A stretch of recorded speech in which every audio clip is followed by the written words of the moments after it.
Hemisferios. Con Javier Pascual. Buenas noches de nuevo, estimados seguidores del programa. Durante estos últimos meses y tras los efectos que la pandemia ha infligido en la economía mundial y la invasión de Ucrania por parte de Rusia, vivimos en un mundo aún más convulso. Recordemos en otros programas lo que denominábamos el concepto VUCA, ¿no? Y que está generando una gran incertidumbre y volatilidad en los mercados. Algunos nos dicen que esto es un nuevo orden mundial, otros que va a haber guerras mundiales, mientras que los bancos centrales suben el tipo de interés y la inflación se dispara. Eso lo estamos viviendo todos nosotros en la cesta de la compra todos los días. Vemos también cómo los valores en bolsa se mueven en dientes de sierra sin que se vea al final de un ciclo o cuál será el nuevo orden mundial que nos están contando que va a haber. La inestabilidad política continúa y la tensión entre potencias occidentales y orientales se dispara, sin que tengamos claro cuáles son los verdaderos intereses que mueven a los diversos grupos de poder, ni la verdadera razón que motiva muchas de las acciones que se están tomando, ni el incremento belicista que se observa ante todas las potencias, incluido el refuerzo de la OTAN, que en los últimos años había estado, gracias a Dios, y con el acercamiento con Rusia, cada vez más light, y que hoy en día, bueno, pues está incluyendo a nuevos países, como sabemos todos, Finlandia, Suecia, etcétera, etcétera.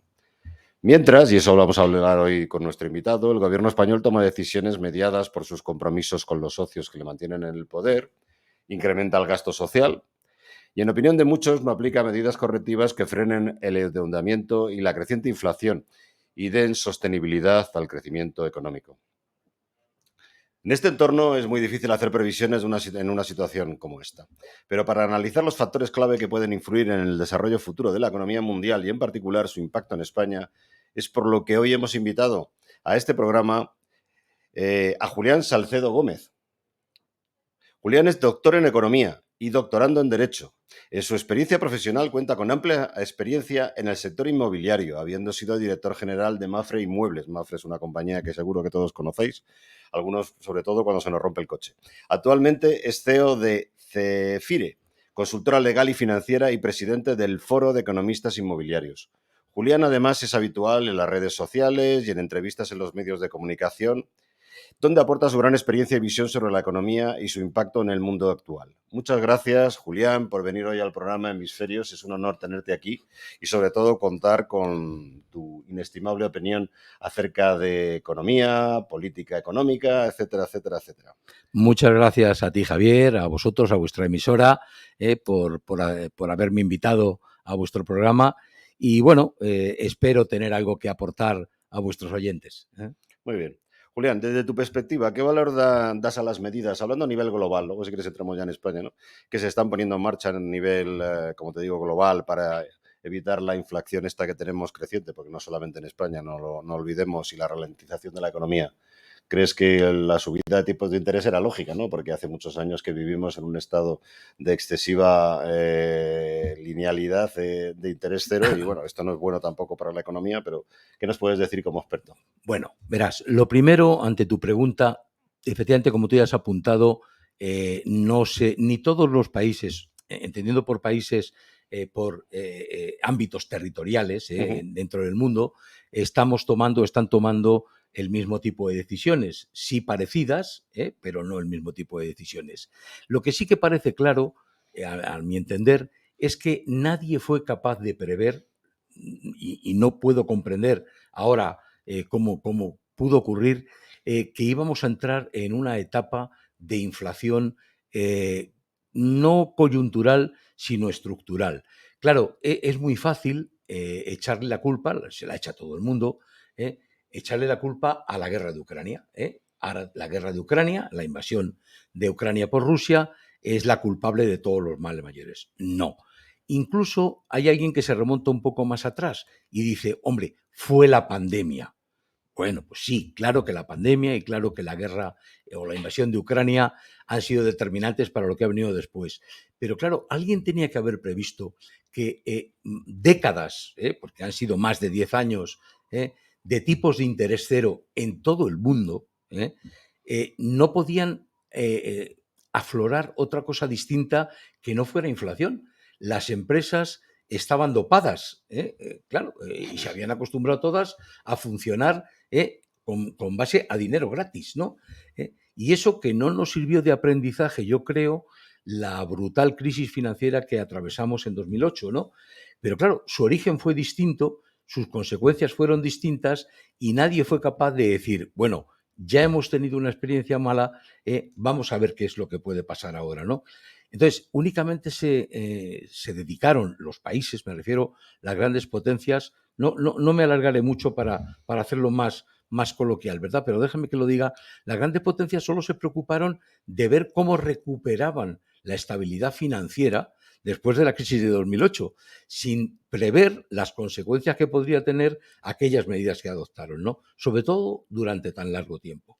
Ahora, llegando ya al presente, afortunadamente parece que las medidas que se están adoptando, mucho antes las ha adoptado la Reserva Federal que el Banco Central Europeo, o antes Estados Unidos que Europa, efectivamente la subida de tipos de interés era inevitable. Claro, aquí estamos luchando contra dos cosas que son incompatibles entre sí.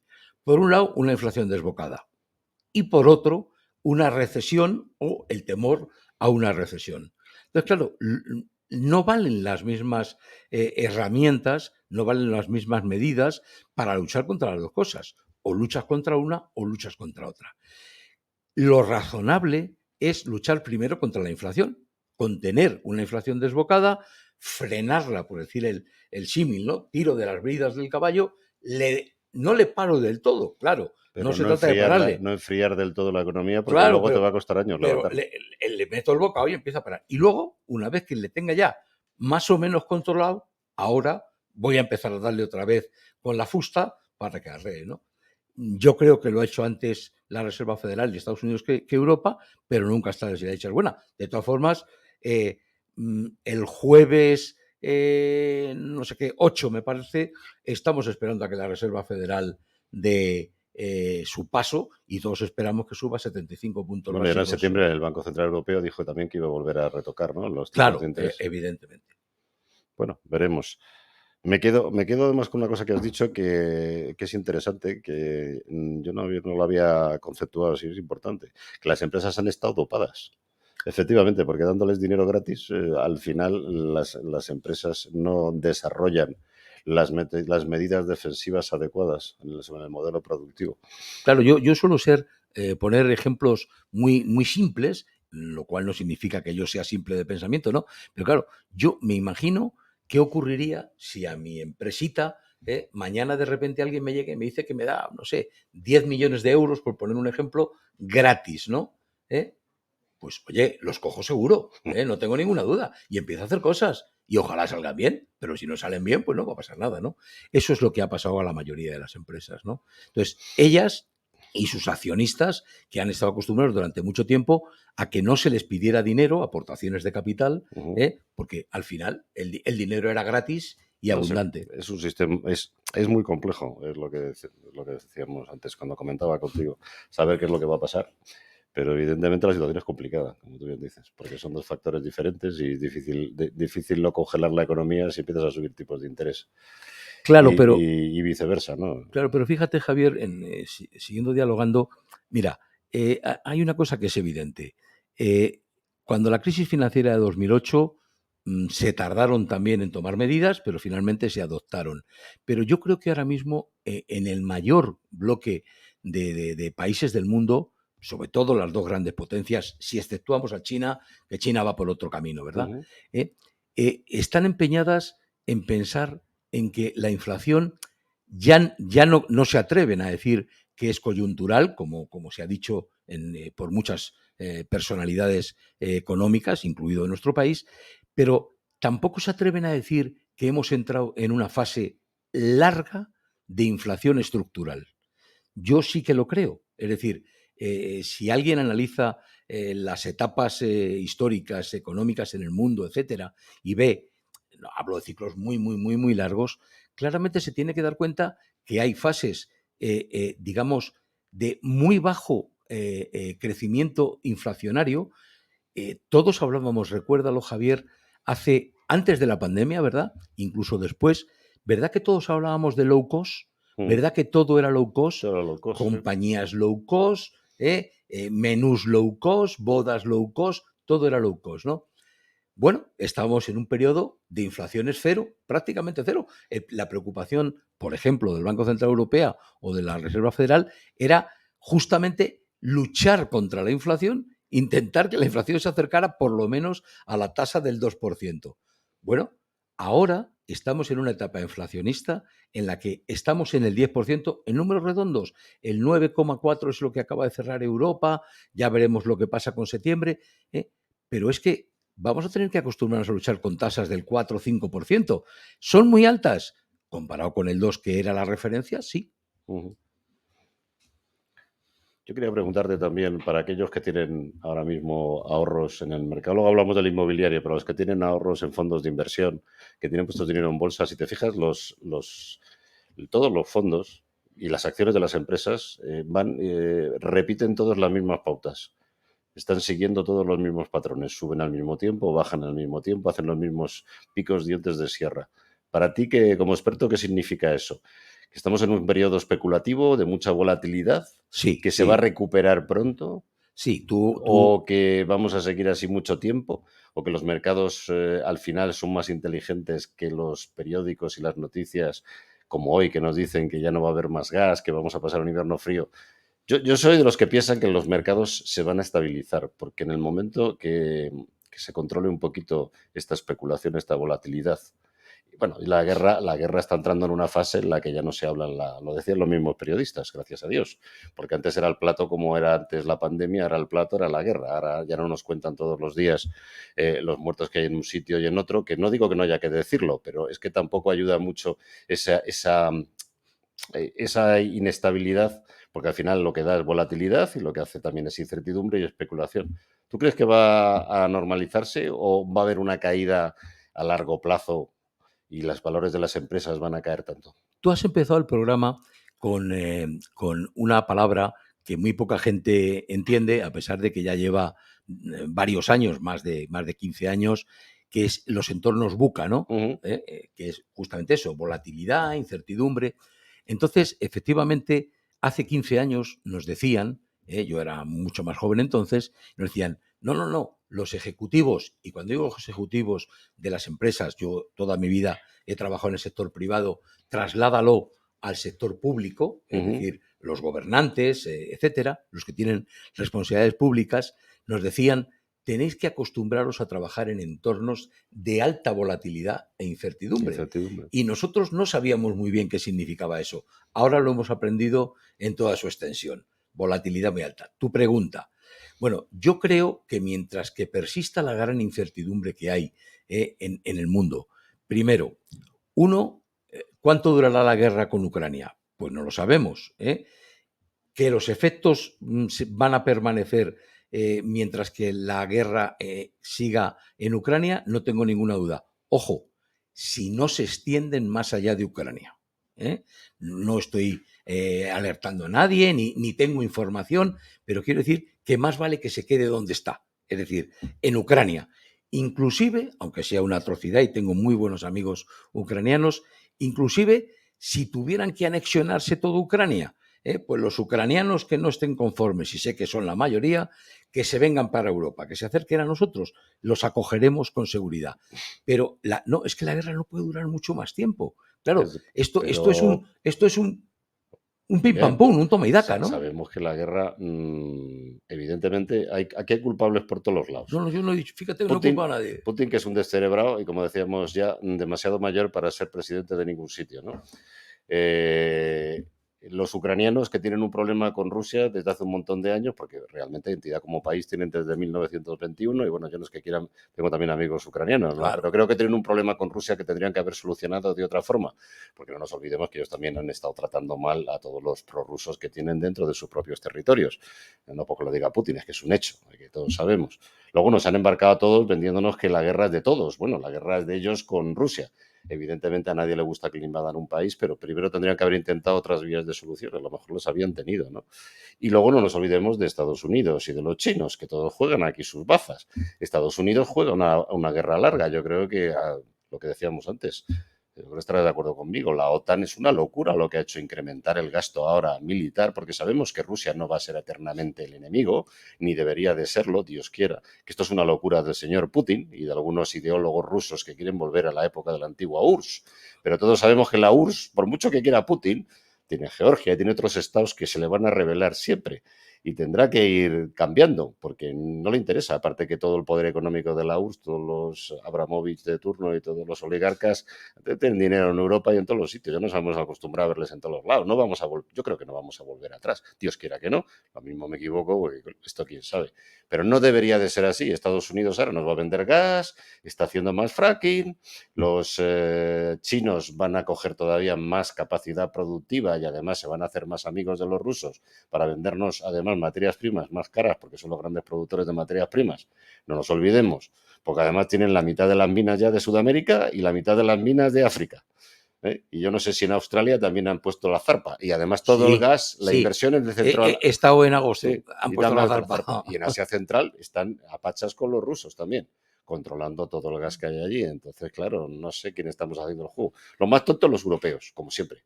Pues sí, fíjate que a diferencia de la guerra de los Balcanes, que la tenemos muy cerca y que fue una guerra fratricida en la que quiero recordar que Europa no intervino, consideró que era una guerra civil, digamos, entre ellos, y no intervino.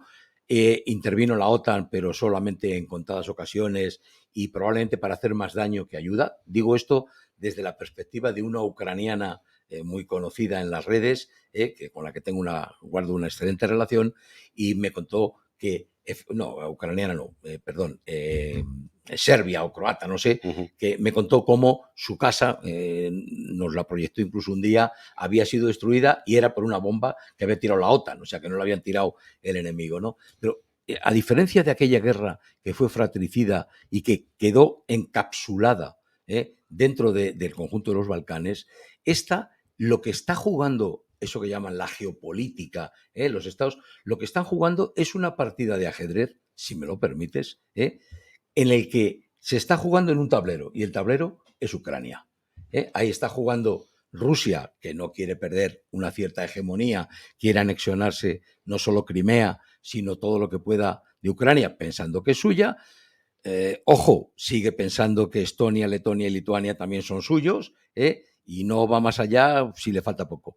Tenemos a China, que este juego le va muy bien, porque se está debilitando Europa, pero también le viene bien a Estados Unidos debilitar a Europa. Es decir, que en realidad al final la hegemonía va a ser la que ya pensamos que iba a ser siempre, China, Estados Unidos, ¿verdad? Y Europa va a quedar ahí en una tierra de nadie.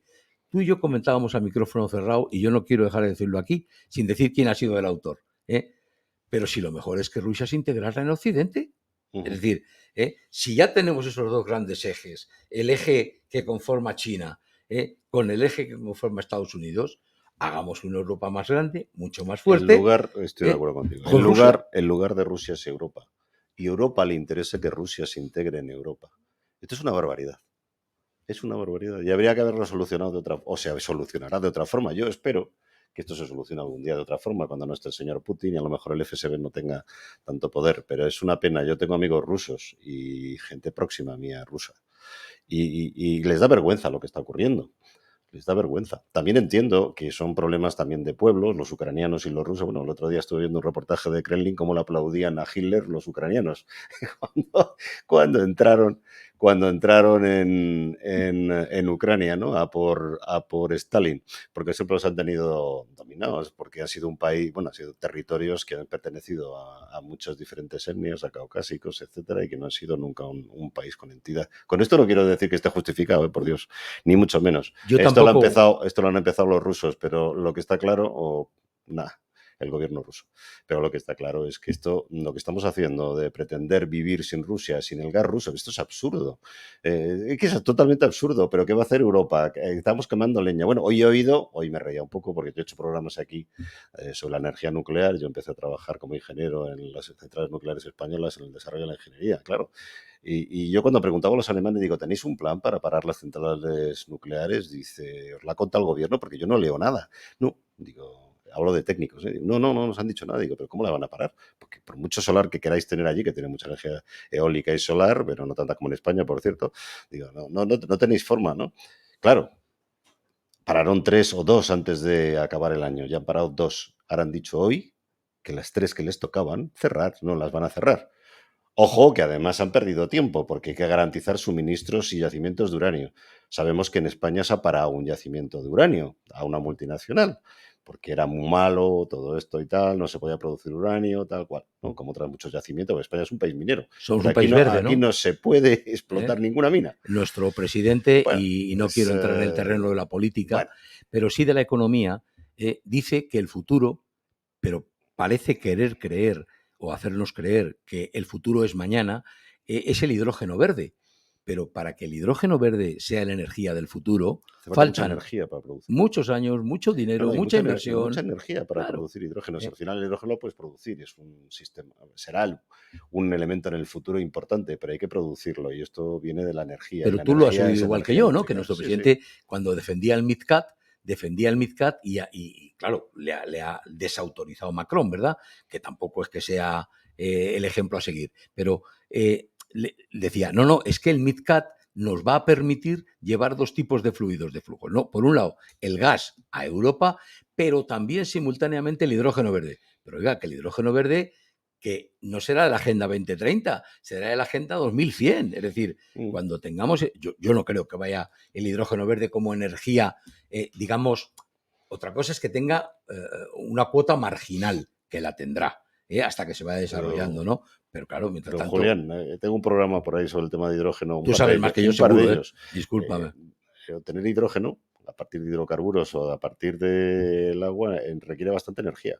Se está empezando a conseguir a un coste energético más bajo. Pero al final necesitas energía. Cargar las baterías de los coches, que alguno piensa que no viene del cielo, pues al final hace falta energía y la energía renovable tiene sus límites. Pero todo esto tiene sus cálculos y se engaña mucho a la gente. Desde el punto de vista técnico se engaña mucho a la gente. Se cuentan historias.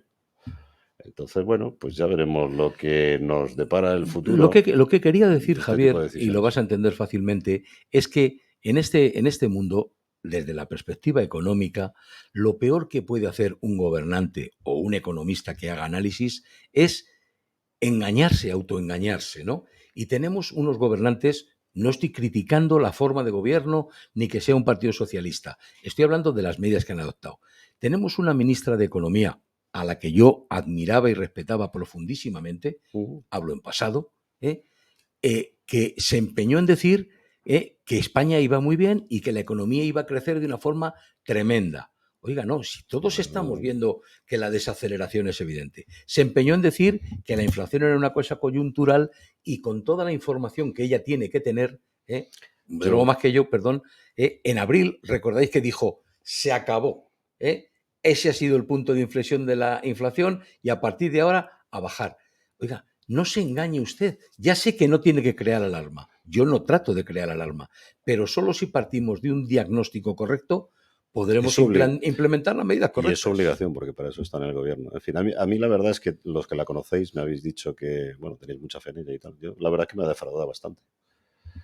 Bastante. Pero bueno. Ya he dicho que yo la tenía un absoluto respeto en lo profesional, en lo personal, pero efectivamente, sea porque la deriva de este gobierno la obliga a ir por ahí, bueno, pero nadie nos obliga a ser ministro, ¿verdad? Y yo, en este sentido, quiero recordar algo similar que pasó con el ministro, diré, el Alzheimer, de Rodríguez Zapatero, Pedro Solbes, ¿no? Solbes. Lo mismo. Se empeñó, siguió una serie de directrices para luego, años después, cuando ya no estaba en el gobierno, decir, si yo ya se lo dije. ¿Pero cómo que se lo dije? Si se lo ha dicho a él y no te hace caso, dínoslo a nosotros. Bueno, mantenerse en el poder requiere mentir muchas veces y otras veces pagar peajes. Yo creo que lo que está ocurriendo en España ahora. No sé si compensa ser ministro. Yo creo que no. Y me gustaría, no me hubiera importado serlo. Yo creo que si eres buen profesional supone tragar una serie de sapos y culebras que no le compensan a nadie. Debe de atragantarse. Pero bueno. Si quieres, pasamos a publicidad. A lo que tú digas. Y luego seguimos con el mercado inmobiliario. Me parece perfecto. Decisión Radio, la radio de los decididos. ¿Eres empresario, pymes o autónomo? Anúnciate con nosotros y forma parte de Decisión Radio. Ponte en contacto con nosotros al correo hola@decisionradio.com. Decídete por nosotros.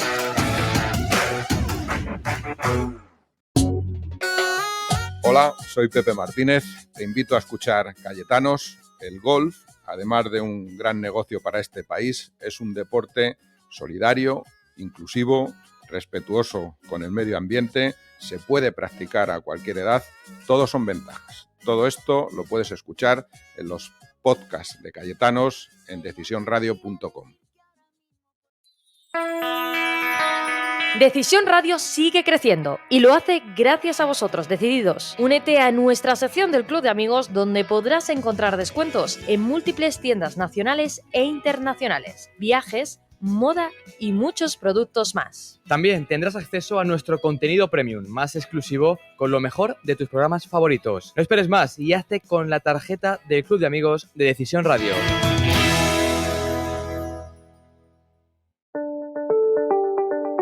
Decisión España, un programa dirigido y presentado por Ángel de la Rúa, un programa de análisis sobre la actualidad española, contando con los corresponsales de nuestras delegaciones por toda España.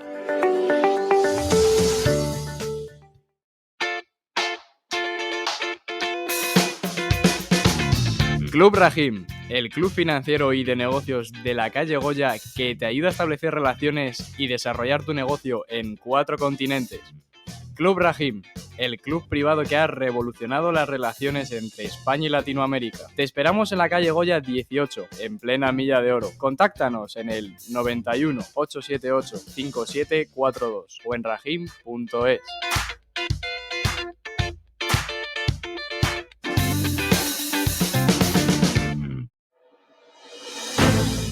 Hola, soy Josué Cárdenas y te invito a escuchar La Burbuja, el programa que mejor analiza la actualidad política con siempre un toque de análisis cultural, con los mejores colaboradores del mundo del periodismo. Escucha los podcasts de La Burbuja en decisionradio.com.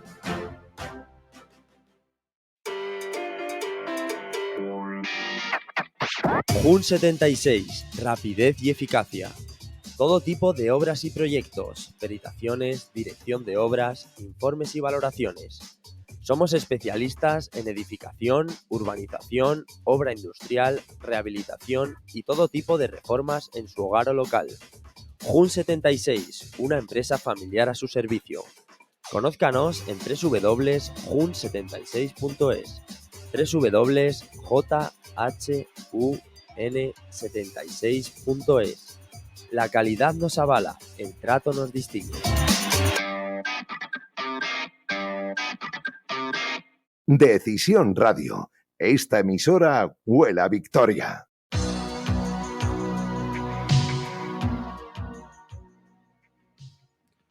Julián, tú eres una autoridad en lo que respecta al mercado inmobiliario. ¿Cuál es tu opinión de cómo puede evolucionar este mercado? ¿Recomiendas comprar casas, invertir en casas, desinvertir en fondos?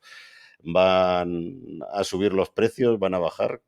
Qué pregunta tan difícil, cuando decíamos que el entorno es buca. Bueno, pero me voy a mojar, por supuesto, ¿no? Bueno, vamos a ver, vamos a distinguir de antemano en el sector o en el mercado inmobiliario dos grandes bloques de productos. Por un lado, las viviendas, da igual si es en venta, en alquiler y tal, las viviendas, y por otro lado, el resto. Fíjate si he hecho dos bloques grandes, ¿no? Si nos referimos al resto, entendiendo por el resto oficinas, hoteles, centros comerciales, logística o lo que está muy de moda ahora, que son los centros de proceso de datos. Ahora está todo el mundo loco con Bueno, hacer la inversión. He tenido el otro día aquí otro amigo mío hablando, bueno, que amigo tuyo también, estuvo Máximo hablando de centro de proceso de Claro, datos. pues bueno, pues es que ahora Y es la una inversión locura. va a ser salvaje. Una locura los centros de proceso de datos, específicamente en España, ¿verdad? Bueno, si hablamos de ese tipo de productos, la respuesta es, está el mercado en uno de sus mejores momentos. ¿Por qué? Porque sigue siendo muy atractivo, porque hay mucha gente que quiere invertir en España, porque los precios no están baratos, pero no han tocado techo. Si los comparas con otros países de nuestro entorno, somos relativamente más baratos. Las rentabilidades que deja es muy buena Y lo único que yo le podría achacar, que le achaco a ese área, a ese mercado, en ese estoy metiendo inversores particulares, fondos de inversión, family offices, etcétera, es la inseguridad jurídica. Esto es algo que digo con muchísima frecuencia, y es que la inseguridad jurídica es tremenda. Quiero decir, de la noche a la mañana nos sacan una ley que dice, o un decreto ley que se convertirá en ley, que dice que no se pueden subir las rentas de los alquileres más del 2%, para proteger a las personas vulnerables y tal, y dicen que lo van a hacer hasta el mes de septiembre, luego que se prorroga hasta el mes de diciembre, y ahora nadie creemos que en diciembre vaya a desaparecer, salvo que se nos aparezca la Virgen y bajemos de la inflación del 10 al 4%, cosa que veo muy difícil, ¿verdad?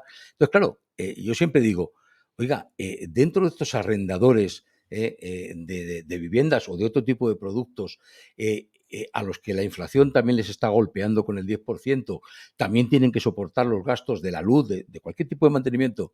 ¿Por qué se les limita al 2% la repercusión del incremento de la renta al arrendatario? ¿Que el arrendatario es vulnerable y lo necesita? No tengo ninguna duda.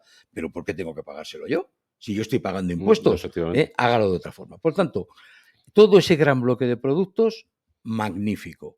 Las empresas inmobiliarias que se dedican y fondos de inversión que se dedican a esto están saneadísimas.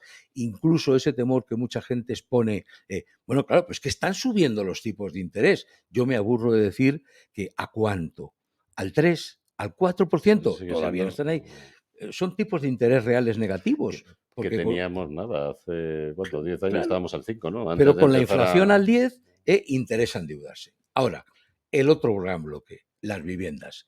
Bueno, vamos a ver, las viviendas, dices, ¿es un buen momento para invertir en vivienda? Sí. Yo la respuesta diría no. No, ¿qué significa? Hombre, casi estaríamos eligiendo el peor momento. Los precios están en uno de sus puntos más altos, en muchos sitios ya se ha recuperado el nivel que tuvo en 2008. Elegimos un momento en donde las hipotecas, como no saben lo que va a ocurrir, ya no quieren dar hipoteca fija. O sea, vas a comprar caro y posiblemente tardes mucho en no sabes lo que va a ocurrir mañana, pero tú estás comprando en el peor momento. Y la rentabilidad... Al precio más alto, con el interés que ya te están cobrando por anticipado lo que va a ocurrir el próximo año y tal. Pues oye, pues para eso mejor espera. Si es como usuario y estamos hablando de la casa que te puedes permitir, la respuesta es cómprala. Cómprala, porque si no, desaparecerá esa oportunidad.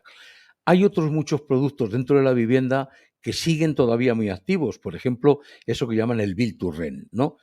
Cada vez todos los fondos de inversión y todas las grandes compañías patrimonialistas españolas es lo que están haciendo. Build to Rent significa, oye, yo tengo 10 millones de euros, tú eres promotor, pero si te tienes que poner a vender una promoción de 100 viviendas, unidad a unidad, vas a tardar 3 años. Yo te las compro todas, que vas a tardar 12, 14, 15 meses en construirlas y te las compro. Claro, no te las compro al precio de que la venderías al detalle una a una, ¿no? Te las compro en un paquete, pero tú como promotor has hecho lo que querías. Has consumido el suelo, has hecho la construcción y has vendido tu producto. ¿Con una rentabilidad un poco inferior? Sí, pero riesgo cero. Desde el momento en que has suscrito... Está asegurada la venta. En el momento que has suscrito el contrato, tú ya sabes que no corres ningún riesgo. Tu riesgo es cumplir el plazo, ¿no? Y por otro lado, el inversor que hace ese tipo de operación Build to Rent y que compra ya un producto terminado, también gana mucho. Porque lo primero que hace es no pierde el tiempo de la construcción. Él ya recibe un producto terminado para poner en comercialización de alquiler, punto 1. Punto 2, no tiene que esperar a tener el producto para comercializarlo. Puede empezar a comercializarlo desde el momento que suscribe el contrato, con lo cual es posible que cuando le entreguen las 100 viviendas tenga una lista de 150 potenciales arrendatarios, ¿no? Entonces, ¿la rentabilidad es un poco más aquilatada también para el arrendador? Sí, pero efectivamente es mucho más segura y si lo mira en términos de rentabilidad financiera, tal. Yo creo que el sector inmobiliario español todavía está muy activo, incluida la vivienda. Lo único que he querido decir con esto, Javier, es lo que siempre aconsejo, prudencia. Prudencia. Las cosas no están, me refiero al entorno económico, macroeconómico, no están como para grandes alegrías. Ahora, si haces un análisis razonable y prudente, adelante. Desde luego, es la mejor rentabilidad que puedes invertir. Estaban diciendo hoy que la vivienda usada, hoy el dato ha salido hoy, ha subido en términos interanuales el 5,4%. Miremos lo que nos dan en una inversión financiera. Los alquileres se dijo que habían subido el 7, algo por ciento. Entonces, son rentabilidades que son casi imposibles de obtener en el mercado financiero, en la inversión financiera, ¿no?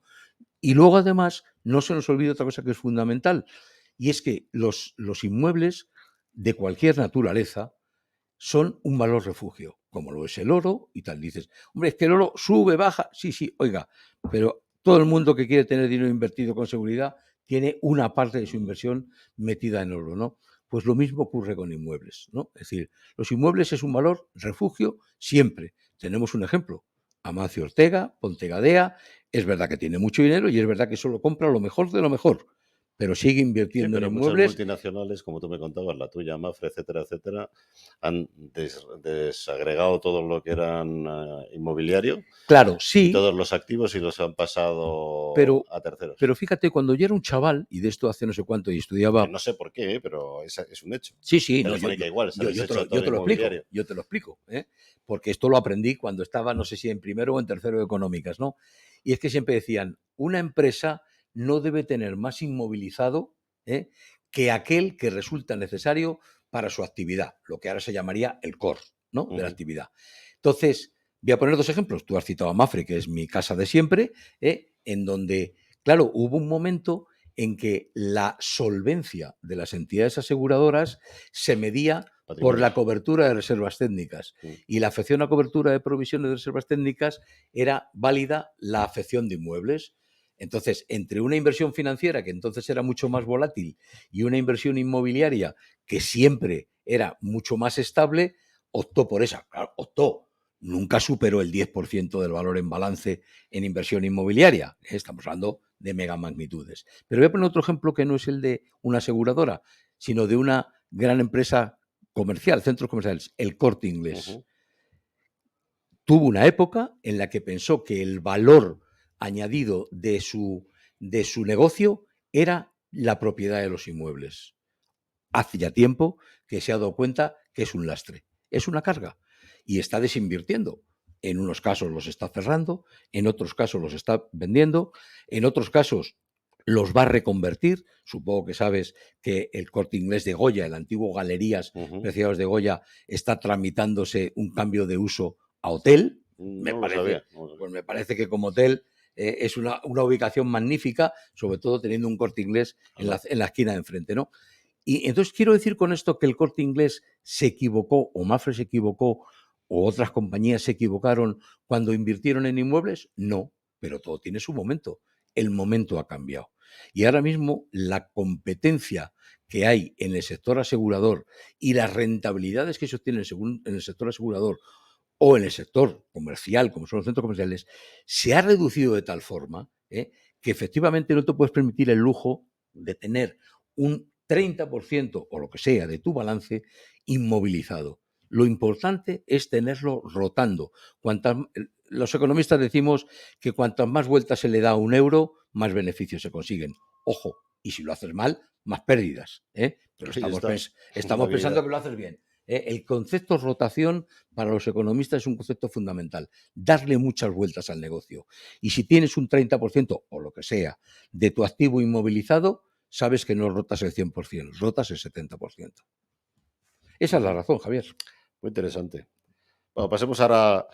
Antes hemos hablado a nivel global, pero el gobierno de España, ¿qué está haciendo? ¿Cómo interpretas tú el camino y las medidas que está tomando para reflotar la economía después de la pandemia en un mundo de este buca no tan complejo? Todas estas medidas, aquí también se está intentando controlar, por un lado, bueno, toda esta nueva ley que hemos sacado del control de la eficiencia energética, del control de temperaturas, etcétera, etcétera.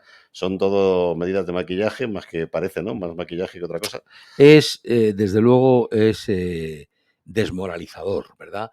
Y voy a decir una cosa, yo quiero pensar que las medidas que está tomando el presidente, vamos a personalizarlo en él, porque yo creo que este es un gobierno presidencialista como la copa de un pino, en el que los demás son meros secundarios, ¿no? Yo quiero pensar que está viéndose forzado por sus compañeros de coalición, por los que le soportan, ¿no? Porque es que no puedo pensar que un partido socialdemócrata como ellos se han denominado hace varios congresos, esté tomando estas medidas. Acabas de decir tú, por ejemplo, las medidas contra la eficiencia energética. Yo tengo informes en la mano, como tú, que tú eres técnico, yo no, de esto me da un poco de pudor, que dicen que el tema este de las temperaturas es absurdo. Es decir, no hubiera pasado nada si en vez de ser 29 fueran 28, 27, 26 y no hubiera pasado nada si en vez de ser 19 hubiera sido 20 o 21. Es decir, el ratio de eficiencia energética realmente no supone un ahorro considerable de energía. Pero sobre todo, el error más grande es no consensuarlo. Yo he dicho en algún otro medio que muchas de las competencias, no tengo ninguna duda, cuando se recurra al Tribunal Constitucional, el Tribunal Constitucional fallará a favor porque son invasión de competencias autonómicas. ¿Quién concede la licencia de un establecimiento? Que tiene libertad, una vez concedida la licencia, para determinar cómo es su configuración, cómo tienen las puertas, cuándo abren, cuándo cierran, tenemos libertad de horarios comerciales, etcétera, y de repente va alguien, en lo que decíamos, ¿no? Las medidas autoritarias, y le dice, a las 10 de la noche apaga usted el escaparate. Oiga, y si yo tengo abierto mi negocio las 24 horas del día, que hay comercio 24 horas, alguien dirá, no, esa es una excepción. Bueno, es una excepción, ya veremos quién se atreve a tener el comercio encendido, ¿no? Por tanto, ese tema de la eficiencia energética yo no creo que funcione. Por supuesto, en la medida de topar el precio del gas, hoy sabemos, ya no es un problema de especular, sabemos que no ha valido para nada. Nos llenamos de oír en los medios de comunicación, hoy mismo lo he oído, hoy claro, estamos hablando de la subasta eléctrica, ha sido a 200 y pico euros, en Francia 500, en otros 700, tal, y nos damos por contentos. Oiga, que a los 200 y pico de la subasta eléctrica, el otro día había una a 209, si no recuerdo mal, la semana pasada, el viernes, la subasta eléctrica, hay que sumarle 249 en aquel día, de lo que se llama la compensación al tope del gas. Entonces, oiga, no se engañe usted. Ya no se lo está pasando al consumidor. No son 210, son 450. Sí, Y dice, oiga, sí, pero es que en Francia, yo lo saqué el otro día y decía, sí, es verdad, estamos 61 euros más barato que Francia. 61, pero no me confunda usted y me quiera llevar a 300. Pero luego, no sé si tú has escuchado ya a gente, tú mismo lo notarás, ¿no? Yo todavía no he recibido el recibo de la luz, ¿no? Ya hay gente que se está quejando porque está apareciendo en el recibo de la luz. Sí, esto es lo que te iba a decir, lo está pagando el consumidor. Claro, ya está apareciendo. Los que tienen tarifa regulada, no regulada, la que tienen, tarifa negociada, ahora están pagando más. Los que tenemos, tengo la del último recurso, la que está regulada, ahora se están beneficiando porque no están pagando. Claro, eso lo paga alguien, y son digamos, los pequeños consumidores hasta 10 kilovatios y los que tenían la tarifa, digamos. Entonces, claro, pero ahora están viendo en su recibo de la luz que aparece un concepto ¿y esto qué es? Pues esto es lo que estamos Antes pagando has dicho, todos. Julián, sobre los partidos. Yo creo que al final el modelo político de Europa, el modelo político de los países occidentales está claro, puede ser más de derechas o más a la izquierda, pero al final son modelos en los cuales se va a buscar el desarrollo económico mediante una política liberal de mercado y logrando además una intervención del Estado oportuna en su momento con un consenso con las empresas. En este país hace años que las empresas ya no se sientan con el gobierno. Se murió Botín, ¿te acuerdas? La mano negra que se hablaba. Pero claro, Botín velaba en la época de Felipe González de que no hubiera grandes desmanes económicos, porque miraba para España hasta que ya Botín, antes de morirse, en la época de Zapatero creo que fue, miraba ya sus inversiones fuera de España, Inglaterra, Sudamérica y tal, porque España era un erial, empezamos a perder las multinacionales ya, Abertis, etcétera, etcétera. Telefónica empezó a soltar lastre también, Telefónica Italia, etcétera, etcétera. Empezamos a perder lastre en muchas. Cuando España era el primer inversor en infraestructuras, porque Felipe González hizo una gran labor a la hora de internacionalizar las empresas españolas y recoger todo lo que se hizo en los 60 en España en cuanto a desarrollo industrial. Yo creo que estos desde Zapatero, con este corte más a la izquierda o la influencia que puedan tener los chicos de izquierda, que yo no es que tenga nada en contra de ellos, pero que el modelo de Rusia está agotado ya. No creo que ni siquiera Putin se va a atrever otra vez a contar a sus ciudadanos las bondades del modelo comunista y del sistema productivo en el que el Estado proporciona todo porque son sistemas intervencionistas, porque al final lo que están haciendo es coartar las libertades de la gente. Porque al final lo que estamos consiguiendo es que la gente al final tenga que vivir, tenga que hacer... Bueno, yo es que ya, no sé, cuando oigo algunas veces me da la sensación de que además quieren que los hijos sean del pueblo, ¿no? Que esto me suena a la época stalinista o leninista, vamos, ¿no? Mira, déjame, coincido contigo. Y fíjate, déjame que te diga una cosa que es, por supuesto, que las... Pero una cosa que has dicho antes en cuanto que se me olvidaba. Sí. Al final, si las empresas suben la temperatura de los locales, Carrefour, Corte Inglés, todos los otros, seguramente no lo van a hacer, a no ser que les pongan multas, si no les van a poner multa porque todo esto es alaracas y tal y cual. Pero si al final lo tienen que hacer, van a ganar más dinero. Pero no estás trasladando esa...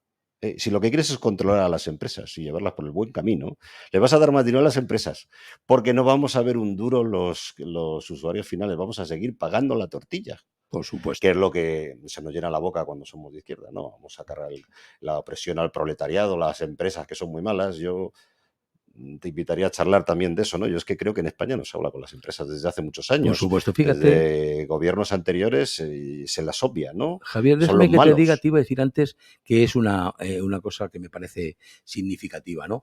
Y es, vamos a ver, efectivamente con las empresas no se hablan, pero claro, siempre decimos que el que crea empleo es el empresario, el que crea riqueza es el empresario, el grande y el pequeño. Nosotros somos un país de pequeñas empresas. Entonces, no se puede obviar a la empresa. Y luego te iba a decir otra cosa que es fundamental. Mira, las políticas radicales, me refiero de todo tipo, económicas y tal, pero las políticas radicales de izquierda solo es posible implantarlas en un país si se vive en dictadura.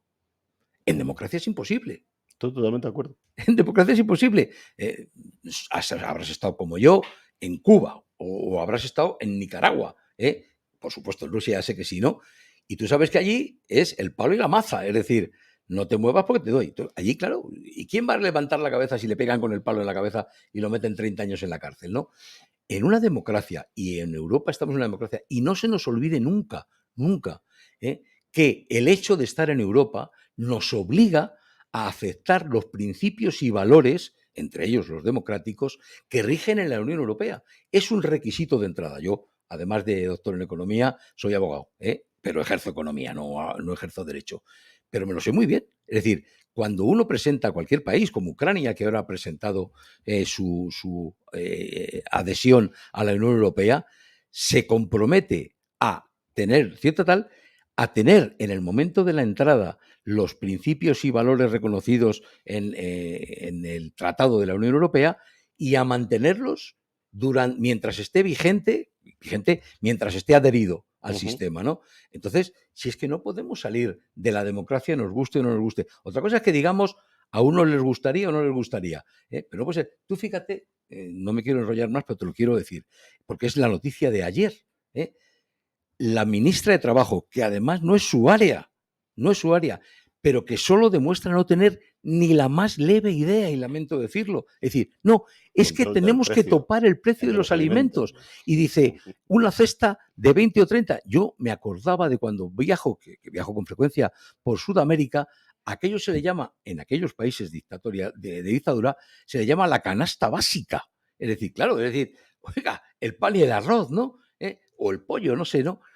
Pero ¿cómo se le puede ocurrir eso? Claro, tiene que salir el ministro de Agricultura a decir, oiga, que esto no es posible con la ley. El ministro de Agricultura, que a mí me gusta, yo no sé cómo aguantan ese gobierno, el pobrecillo, porque es que le toca lidiar cada una.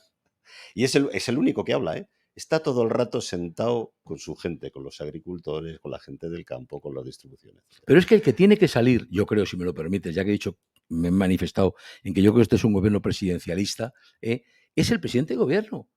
Instantáneamente, 5 minutos después, a desautorizarla. No el ministro de Agricultura, no, el presidente de gobierno. No, señora vicepresidenta, esto no es posible y esto que usted ha dicho es una barbaridad. que se nos van del gobierno, que nos dejan... pero tiene que seguir en el poder, hombre. Y le gusta mucho estar en el poder a nuestro presidente. Bueno, pues si ha de ser así. Estamos pasando ya a la política, que a mí no me gusta tocarla en este programa. No, yo solo hablo de economía normalmente. Pero sí, no, al final... Pero esto era economía, ¿eh? Pretender topar los alimentos... Esto es economía. Son errores garrafales. Pero bueno, son gente que tiene una educación, no sé. No, ¿Ella es abogado? No lo sé. ¿Ella es abogado? O sea, por lo menos licenciada en Derecho, ¿no? No sé. Aparte que es que cualquiera no lo piensan 2 veces. Yo creo que se le ocurre por la noche y lo suelta al día siguiente. Sí. Bueno, pues o a gente de su entorno que lo habrá comentado, esto es lo que hay que hacer. Porque claro, estas cosas no son peligrosas, porque salen en la televisión, luego se desdicen entre ellos, luego el otro dice que no, y pero, Javier, da una imagen de que tenemos vivimos en un estado de Pancho Villa, ¿no? Y tienen asesores, ¿no? Sí, se supone, muchos, que pagamos todos. Alguno de ellos puede decirle, ministra, perdone, pero la ley... tal, la ley cual, la ley del comercio minorista, si es que están las leyes ahí y ella es abogado, ¿no? Pues oye, mire, no diga eso, modúlelo, ¿no? Diga, podríamos, deberíamos, un acuerdo, claro, luego lo matiza y dice, no, si esto no sería obligar, es un acuerdo entre las partes. Mira, hay muchas formas, tú lo sabes. Bueno, le pregunten a Felipe, que todavía lo tienen ahí, cómo controlaba él el chiringuito. Todos lo hemos visto en algunas series y en algunos libros que se han escrito. Pues era un chiringuito, pero a nadie le molestaba. España crecía, íbamos donde teníamos que ir. Bueno, su gran fallo es decir, chicos, todo vale con tal de que sigamos creciendo, ¿no? Hay que ponerle cota a las cosas y no se cometen errores y se le escapa a la gente, porque claro, no nos olvidemos que el PSOE en aquella época tenía para cubrir puestos, pero no para cubrir todos los que quería cubrir, porque como aquí tenemos que meter directores y subdirectores en los ministerios, que no debería de ser, porque siempre, insisto, la administración debería preservarnos de los políticos. Pero ahora, como son del gobierno de España, pues nada, meten allí hasta los subdirectores, ¿no? Sin hablar de política, diría que la democracia la trajo a este país UCD y el progreso y el crecimiento lo trajo el Partido Socialista. Y muy bien hecho además. Bueno, y ya te digo, es que los países hay que gobernarlos así. Si es que no nos interesa saberlo todo, ni que nos cuenten todo. Lo que queremos es tener bienestar y tranquilidad y libertades. Porque claro, lo de los años 60, pues sí, hubo un crecimiento tremendo, hubo grandes desarrollos industriales, pero no había libertades y había gente que estaba sufriendo porque habían perdido la guerra. Dicho esto, pues lo que no puede ser es que llevemos unos cuantos años en los cuales, como tú dices, cada vez vamos dando más tumbos, ¿no? Yo creo que este país de todas formas seguirá siendo grande porque tiene grandes empresarios, tiene grandes profesionales y tiene grandes empresas. Mientras estemos en Europa, podemos estar tranquilos. Sí, bueno, sí, yo creo que sí. España no va a volver atrás, pero es triste ver cómo... Aparte que esto nos cuesta mucho a todos los que tenemos que pagar el pato y pagamos impuestos, esto nos cuesta mucho. El Estado español es muy caro. No nos olvidemos, si la administración pública, si no la reforman, porque nadie se quiere meter con ella, claro, 4 años de, ¿verdad? Pues es difícil. Necesitamos un pacto de Estado en el cual se reforme toda la administración. Procedimientos que se solapan. Los funcionarios no saben cómo aplicarlos, tenemos muchos procedimientos obsoletos, duplicidades, departamentos en que no tienen trabajo, otros departamentos en que están reventados. Toda la digitalización esta que hemos hablado en algún programa también del Estado, está todo pendiente. No debemos dejar de hablar, y yo no estoy en contra del teletrabajo, cómo esta fórmula del teletrabajo ha hecho que la administración se paralice absolutamente. Yo conozco desde la propia chica que tenemos en casa, que es imposible que consiga una cita para nada en la Seguridad Social ni tal, hasta cualquier persona que tiene que tramitar un parte de baja, a pesar de que muchas cosas ya se hacen telemáticas. El que necesite contactar personalmente con alguien es imposible, no lo consigue. Y yo no estoy diciendo que no tengan derecho al teletrabajo los funcionarios, que también lo tienen, pero la administración debe prestar servicio y debe prestar servicio presencial al que lo necesite. Igual que se obligó a la banca a que tuviera, no todo era por cajero automático, sino que tenía que tener abiertas las puertas un determinado tal, y eso ha surtido efecto. Lo mismo digo la administración pública. La administración pública está para dar servicio a los ciudadanos. El que no puede hacerlo telemático, y no todo el mundo sabe o puede, pues tendrá que tener otro medio alternativo. Claro, lo que no vale es decirle, vaya usted a una gestoría. ¿Me la paga usted? Pero yo, porque tú quieres una gestoría. Eso me dijo a mí un funcionario y le dije, bueno, era de Hacienda, había que tener cuidado, claro. Digo, pero bueno, ¿y entonces usted para qué está? Digo, ¿yo para qué pago los funcionarios? ¿Tengo que ir a un gestor? Dice, sí, porque así, si usted lo hace mal, el que va a responder va a ser él. Digo, pues menudo apachungamiento tenemos entre las gestorías y ustedes. Claro, no se lo dije esto, te lo estoy ya, diciendo, pero pero me dieron ganas de Lo que te quería decírselo. decir es, como le haga yo la declaración y asuma yo la responsabilidad, menuda tenés. Si solamente me tiene que informar, pero es que me dijo que era un tema muy difícil. Bueno, tenemos que dejarlo aquí, Julián, Ha sido pero un placer. te emplazo a que vuelvas otro día, dejemos pasar un tiempo Muy y bien. volvemos a retomar a ver cómo están estos temas y seguro que hay cosas que se han quedado en el tintero que me hubiera gustado tratar contigo. Ha sido un Me ha pasado el placer tiempo muy y rápido. muchas gracias, Javier. Gracias, Julián. Bienvenido a esta casa. Hasta siempre.